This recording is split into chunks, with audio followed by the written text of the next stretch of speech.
Hello guys, आज हम पढ़ने वाले हैं स्किनर का क्रिया प्रसूत अनुबंधन का सिद्धांत। सभी को गुड मॉर्निंग। ठीक है, आज पढ़ेंगे B.F. स्किनर जो सिद्धांत दिए अनुबंधन का, क्रिया प्रसूत अनुबंधन का सिद्धांत जो दिया गया है उसको हम लोग आगे पढ़ेंगे। ठीक, तो चलो शुरू करते हैं। क्यों लेट करें, कोई टाइम वेस्ट नहीं, सीधा आते हैं। ठीक है,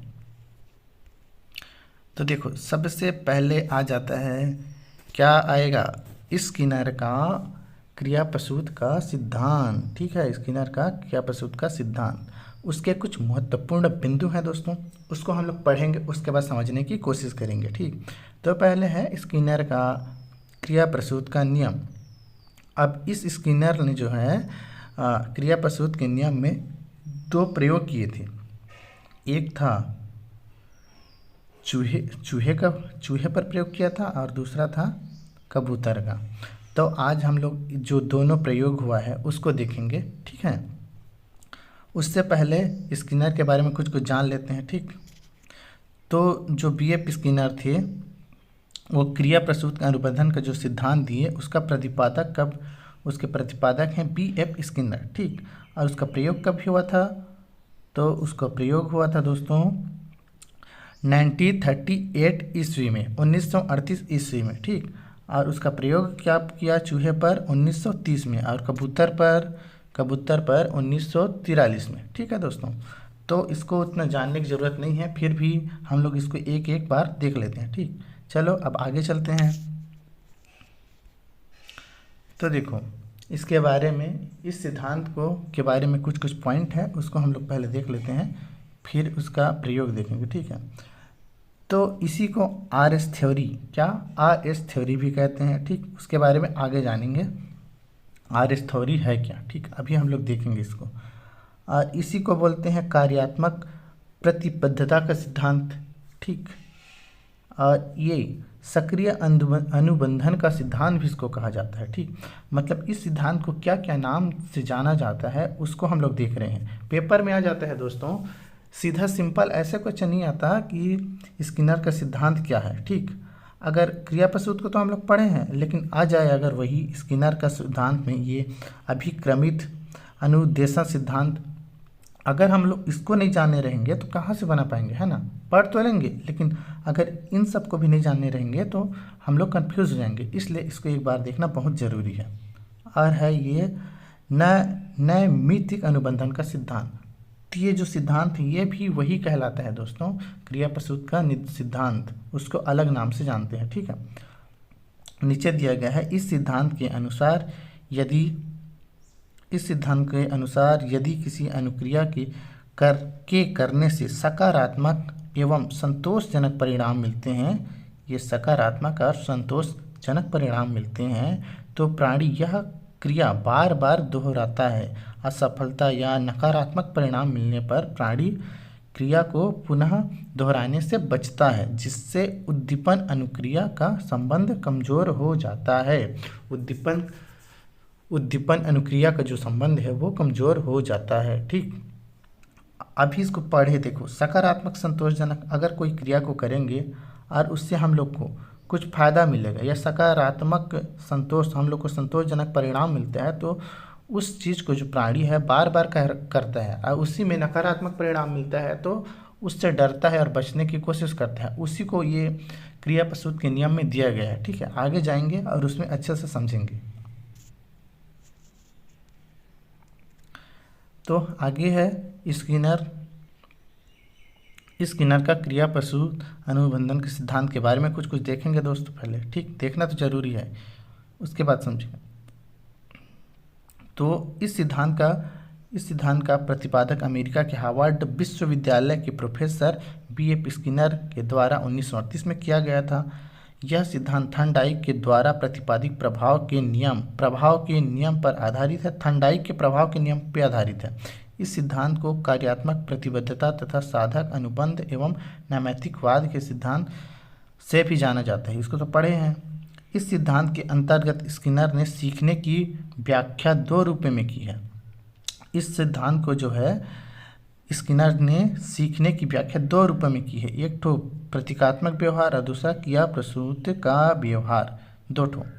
और एक पॉइंट है प्रतीकात्मक व्यवहार डबल हो गया है, जो किसी उद्दीपक के नियंत्रण में होता है, जबकि क्रिया प्रसूत व्यवहार प्राणी की इच्छा पर। जो क्रिया प्रसूत जो नियम है दोस्तों, ठीक है, स्किनर का, वो प्राणी की इच्छा के अनुसार होता है। हमारी इच्छा क्या है, या उसको करने की है या उसको ना करने की, इस पे डिपेंड करता है ये क्रिया प्रसूत नियम। अभी आप लोग को अच्छे से समझ नहीं आ रहा होगा, जब इसका प्रयोग देखेंगे तब देखना आप लोग पूरी तरह अच्छे से समझ जाओगे। ठीक, आगे जाएंगे।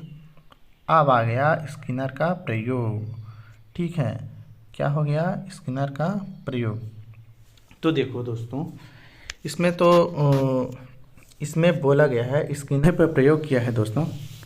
जो स्किनर ने चूहे पर प्रयोग किया है उसको आज समझेंगे। पहले हम, एक चूहा रहता है वाइट कलर का और एक बॉक्स, ठीक, एक बॉक्स में बंद चूहा को डाल देता है, और जो चूहा जो रहता है वह बहुत भूखा रहता है। भूखा चूहा को एक बॉक्स में डालेगा, कौन डालता है, स्किनर।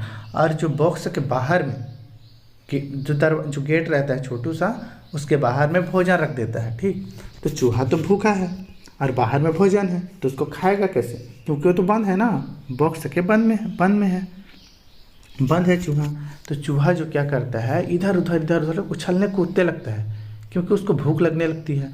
और वो जो भोजन दिखता है उसको खाने का, उसको बहुत ज़्यादा मन, क्यों नहीं खाएगा, भूखा है तो उसका खाने का प्रयास करता है। तो बॉक्स में बंद है तो उछल कूद करता है उसको खाने के लिए।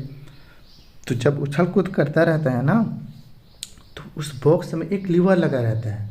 ठीक, तो उसी लीवर पे एक बार उसका पैर पंजा पड़ जाता है। ठीक है, तो फिर लीवर खुल जाता है, और खुल जाता है तो उसको भोजन आ जाता है, भोजन प्राप्त हो जाता है। तो चूहा क्या करता है, ऐसे में प्राप्त होता है तो एक बार उसको खाता है। ठीक, तो फिर बार बार ऐसे उछल कूद करते हैं, पंजा को समझ जाता है कि मेरा पंजा जब यहाँ पास पड़ेगा लीवर के पास, तो जो भोजन है वो आ रहा है मेरे पास, मतलब भोजन मिल रहा है करके। फिर वो समझ जाता है कि मैं यहाँ रखूँगा अपना पंजा तो भोजन आएगा। ठीक, तो फिर उसको क्या करते हैं, उस भोजन को खा लेता है और अपना पेट भर लेता है ना। सिंपल कहानी, मज़ेदार है ना, कि एक भूखा जो चूहा है बॉक्स में बंद है, एकदम भूखा, और बाहर में उसके भोजन है। अब उसको प्राप्त करने के लिए इधर उधर कूदा, और उसका पंजा अचानक से लग गया लीवर में जैसे ही लगा तो भोजन उसको प्राप्त हो गया, उसको खाया और बड़े मज़े से फिर आराम किया कि हाँ ये तो मिल रहा है करके। फिर भी वो चूहा तो भूखा था, भूखड़ा वो चूहा था, क्या भूखड़ चूहा था, है ना। तो बार बार उसको उस क्रिया को करता है और भोजन प्राप्त कर करके बड़ा एंजॉय के साथ नाचते कूदते गाना गाते हुए उसको खाता है ना। देखो, तो इस प्रकार ये स्टोरी था, मतलब ये जो स्किनर का जो प्रयोग था, इस प्रकार वो प्रयोग किया। तो देखो, अब हम लोग समझेंगे कि जो स्किनर है वो ये क्या कहते हैं, है ना, ये क्या, इस जो थ्योरी में जो ये स्किनर जो प्रयोग किया इसमें क्या हुआ, ठीक ना। तो जो क्रिया करता है ना, इसको अनुक्रिया करता बोलते हैं चूहा को, क्योंकि वो क्रिया कर रहा है।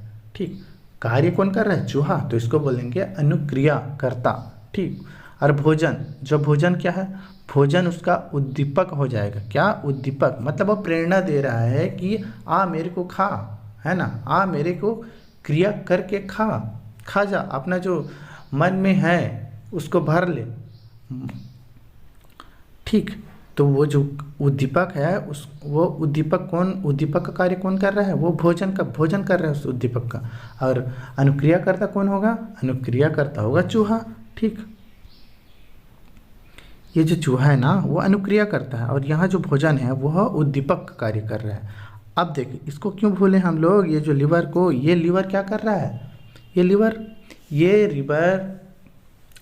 रिस्पॉन्स कर रहा है। क्या कर रहा है, रिस्पॉन्स। ये जो लीवर है रिस्पॉन्स का कार्य कर रहा है। तो जो रिस्पॉन्स तो इसको बोलेंगे पुनर्बलन। जो ये जो उद्दीपक है वो है स्टोमुलस, इसको बोलेंगे स्टोमुलस। ठीक है, इसको बोलेंगे स्टोमुलस। जो ये है ये स्टोमुलस कहलाएगा, और ये हम लोग का जो लीवर है वो रिस्पॉन्स कहलाएगा। और जो ये है ना, ये चूहा, वो अनुक्रिया करता होगा। इसीलिए इसको RS थ्योरी भी कहा गया है दोस्तों। क्या? RS थ्योरी भी कहा गया है। आगे देखेंगे इसको, ठीक है। इस कहानी को समझ गया मतलब स्किनर का पूरा सिद्धांत आप लोग समझ गए होंगे, ठीक है। तो आगे चलते हैं। देखो इसमें दिया गया है पुनर्बलन, एक सकारात्मक होता है एक नकारात्मक। तो देखो अगर भोजन चूहे को मिला, ठीक, भोजन चूहे को मिल गया वो कार्य करने से, तो क्या होगा? वो बार बार करेगा, सकारात्मक हो गया। अगर वही भोजन उसको ना मिले तो क्या होगा? वो नकारात्मक पुनर्बलन होगा ना। कार्य तो कर रहा है लेकिन उसको मिल नहीं रहा है कुछ, इसलिए ये पुनर्बलन जो होता है ये सकारात्मक भी हो सकता है और नकारात्मक भी हो सकता है। प्राणी को यदि सकारात्मक पुनर्बलन दिया जाता है तो प्राणी उस कार्य को दोहराता है। और उसी कार्य को अगर ये नकारात्मक हो जाता है दोस्तों, मतलब अगर हम कोई एग्ज़ाम लिखे हैं ना TET का, और उसमें कुछ नंबरों से फेल हो गए, तो हमारा जो पुनर्बलन है ना वो ऐसा हो जाएगा कि उसको हम लोग बार बार दोहराना नहीं चाहेंगे, है ना। मन टूट जाएगा, उस काम को करने से बचेंगे। इसी को बोलते हैं नकारात्मक पुनर्बलन, ठीक है दोस्तों। आगे जाएंगे, ठीक। तो देखो स्किनर ने इसी प्रयोग को कबूतर पे भी किया, ठीक। चूहा पे तो किया, कबूतर पे भी किया। कबूतर का देखते हैं। स्किनर ने अपने अन्य प्रयोग में भूखे कबूतर को स्किनर बॉक्स में बंद कर दिया। इसको भी एक तो बॉक्स में बंद कर देता है। फिर क्या करता है? बॉक्स में कबूतर शांत बैठा है। क्या शांत बैठा है? यहाँ देखो ये शांत बैठा है कबूतर जो है। एक सेकेंड इसको ले लेते हैं। देखो कबूतर यहाँ शांत बैठा हुआ है। कुछ समय बाद बॉक्स में प्रकाश दिया जाता है, ठीक। प्रकाश किया गया। प्रकाश लेते ही कबूतर ने जगह जगह चोंच मारना प्रारंभ किया। एक बॉक्स में चूंकि बंद था, वह प्रकाश नहीं था तो अंधेला था, तो जो कबूतर था वो एकदम आराम से बैठा हुआ है। जब उसमें प्रकाश डाला जाता है तो उसको दिखाई देने लगता है, फिर वो इधर उधर चोंच मारने लगता है।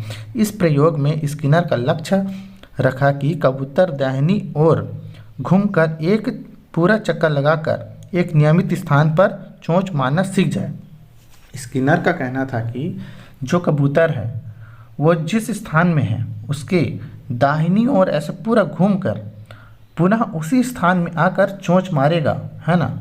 ये देखना चाहता था चोंच मारेगा कि नहीं मारेगा। स्किनर इसी प्रयोग को कर रहा था, इसलिए इस प्रयोग को कर रहा था, ठीक है। तो आगे देखते हैं जो कबूतर था क्या किया। तो कबूतर जो था, जब कबूतर ने स्वयं दाहिनी ओर घूमकर चोंच मारी तो उसको एक अनाज का दाना प्राप्त हुआ। इस दाने के द्वारा कबूतर को पुनर्बलन प्राप्त हुआ। बार बार प्रयत्न करने पर वह सही स्थान पर चोंच मारने सीख गया, ठीक है। तो आप लोग समझे ना कि स्किनर जो कबूतर पे प्रयोग कर रहा था तो सोचा था कि एक तो निश्चित स्थान पे वो चोंच मारेगा अगर कबूतर, तो उसको अनाज का दाना प्राप्त होगा। और वो कबूतर को कहाँ से घूमना था? दाहिने तरफ से पुनः उसी स्थान में आना चाहिए था, है ना। और फिर वही चोंच मारेगा तो उसको अनाज का एक दाना मिलेगा, ठीक। और जब ये दाना मिलता है, चूँकि वो कबूतर घूमता है और दाना मिलता है, तो कबूतर जान जाता है कि मेरे यहाँ से घूमने पर यहाँ मारूंगा तो मेरे को दाना मिलेगा। अब जब जान जाता है तो उसको फिर से बार बार क्रिया करते हैं, तो इसी को बोला गया है पुनर्बलन। क्या? पुनर्बलन। बार बार किया। और उसको सकारात्मक, क्योंकि सकारात्मक पुनर्बलन में आएगा क्योंकि इसको फल मिल रहा है उसका, है ना। तो यही था दोस्तों स्किनर का कबूतर का सिद्धांत। तो आप लोग स्किनर का दोनों सिद्धांत पढ़ लिए, मतलब सिद्धांत बोलता हूँ, प्रयोग पढ़ लिए, एक चूहे का और एक कबूतर का। इसको एक बार देखते हैं। क्रिया प्रसूत व्यवहार को स्पष्ट करने के लिए स्किनर ने चूहा तथा कबूतर पर अनेक प्रयोग किए थे। इस प्रयोग के पश्चात स्किनर ने यह स्पष्ट किया कि यह कोई आवश्यक नहीं है कि जब प्राणी की समझ कोई उद्दीपक प्रस्तुत करता है, मतलब उद्दीपक जो खाना जो था ना वही हम लोग का उद्दीपक था दोस्तों। मतलब उसको देख के हमारे मन में लालच आया तो हमारे मन में क्या उद्दीपक जागृत हुआ ना कि हाँ उसको खाने की कोशिश करें, बस यही है, इसलिए इसको उद्दीपक कहा गया है। तभी वह प्राणी अनुक्रिया करे, मतलब अनुक्रिया करता है फिर खाने के लिए। वातावरण में कुछ ऐसे भी प्राणी है जो हमेशा क्रियाशील रहते हैं और उनकी इसी क्रियाशीलता के फलस्वरूप उन्हें परिणामों या उद्दीपकों की प्राप्ति होती है। इस स्किनर के प्रयोजन हमेशा सक्रिय या क्रियाशील रहते हैं। इसी कारण सिद्धांत को क्रियाशीलता का सिद्धांत, सक्रिय अनुबंधन का सिद्धांत भी कहते हैं। इस सिद्धांत को RS टाइप थ्योरी भी कहा जाता है। स्किनर ने सीखने के क्षेत्र में पुनर्बलन को विशेष महत्व दिया है। कौन दिया है? सीखने के क्षेत्र में कौन दिया है? अगर क्वेश्चन आ जाएगा तो सिंपल बात है, पुनर्बलन का सिद्धांत कौन दिया है? स्किनर दिया है। इस सिद्धांत ने पुनर्बलन को सीखने का राजमार्ग कहा है। स्किनर का यह सिद्धांत अभिक्रमिक अनुदेशिक पर आधारित है। ठीक, ये तो बहुत लंबा चौड़ा दिया गया है दोस्तों, लेकिन अगर हम लोग इसको हटा दें और अगर ऐसे समझें इसको देख के, ठीक है, इसको हटा देता हूँ क्योंकि आप लोग बोर हो जाओगे।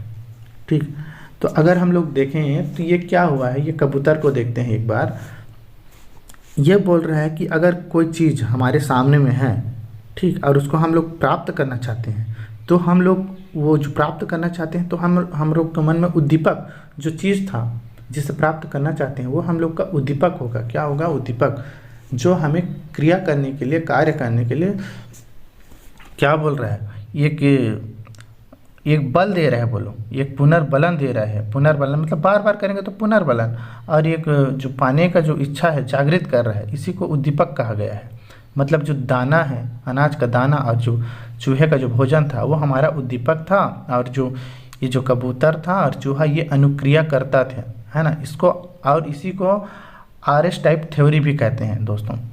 जो है दोस्तों, स्किनर जो है इस क्रिया में, जो क्रिया है उसको बार बार दोहराने की पे जोर दिया गया है, इसीलिए इसको क्रिया प्रसूत का नियम या सिद्धांत कहा गया है दोस्तों। पुनर्बलन, इसमें पुनर्बलन बहुत आवश्यक हो जाता है। यह सिद्धांत मंदबुद्धि बालकों के अधिगम के लिए बहुत उपयोगी है। सीखने की क्रिया में अभ्यास पर अधिक बल दिया जाता है। इस सिद्धांत में जो है, जो बच्चे होते हैं उनको बार बार क्रिया कराने के लिए, बार बार क्रिया कराने, अभ्यास कराने के लिए उपयोगी महसूस नहीं, बहुत महत्व बताया गया है उसके अधिगम में। मतलब कोई चीज़ सीखेंगे बच्चे तो उसके लिए महत्वपूर्ण बताया गया क्रिया प्रसूत का नियम, जो स्किनर का। देखो आगे में दोस्तों इस थ्योरी को क्या क्या कहा जाता है उसको देखेंगे। देखो अभी मैं बताया था इसको RS थ्योरी। RS थ्योरी क्यों कहा गया, याद कैसे रखोगे? तो देखो RS थ्योरी, आर मतलब क्या बोला था? रिस्पॉन्स। रिस्पॉन्स कौन कर रहा था? लीवर जो था ना, पंजा लगाया लीवर पे तो खाना आ गया, इसीलिए उसको रिस्पॉन्स बोला गया है। और S जो है स्टिमुलस, इंग्लिश में उद्दीपन कौन कर रहा था? भोजन, इसीलिए इसको रिस्पॉन्स RS थ्योरी कहा गया है, रिस्पॉन्स स्टिमुलस। ठीक, और इसको देखेंगे सेकंड, कार्यात्मक प्रतिबद्धता का सिद्धांत। इसको आप लोग इसको क्रिया प्रसूत के नियम से तो जान रहे हैं, लेकिन ये जो और दिया गया है इसको भी जानना जरूरी है। इसको एक बार जान लेना कि इस जो नियम है क्रिया प्रसूत का नियम, ये सिद्धांत इन नामों से भी जाना जाता है। कार्यात्मक प्रतिबद्धता का सिद्धांत, सक्रिय अनुबंधन का सिद्धांत, अभिक्रमित अनुदेशन का सिद्धांत, और क्या है, नामैतिक अनुबंधन का सिद्धांत। इसको भी आप एक बार देख लेना। कार्यात्मक प्रतिबद्धता मतलब कार्य को बार बार कर रहे हैं ना, इसीलिए कार्यात्मक प्रतिबद्धता का सिद्धांत बोला गया है। और सक्रिय रूप से करेगा ना, है ना, सक्रिय रूप से करेगा ना, तो इस टाइप से आप लोग इसको याद रख सकते हैं। अभिक्रमिक अनुदेशन सिद्धांत, नैमित्तिक मतलब उसके मन में ये क्या सूझबूझ आ जाता है ना, तो इसीलिए इसको नैमित्तिक अनुबंधन का सिद्धांत कहा गया है। तो इसी के साथ दोस्तों ये जो आज का सेशन बोलते हैं, आज का जो क्लास था वो कंप्लीट होता है। और आप लोग अगर अच्छा लगा होगा तो ज़रूर इसको लाइक करें, और आने वाली जो टीचर वैकेंसी है उसके लिए बहुत फ़ायदेमंद होगा बाल विकास टॉपिक के लिए, CDP के लिए। थैंक यू, धन्यवाद, बाय बाय।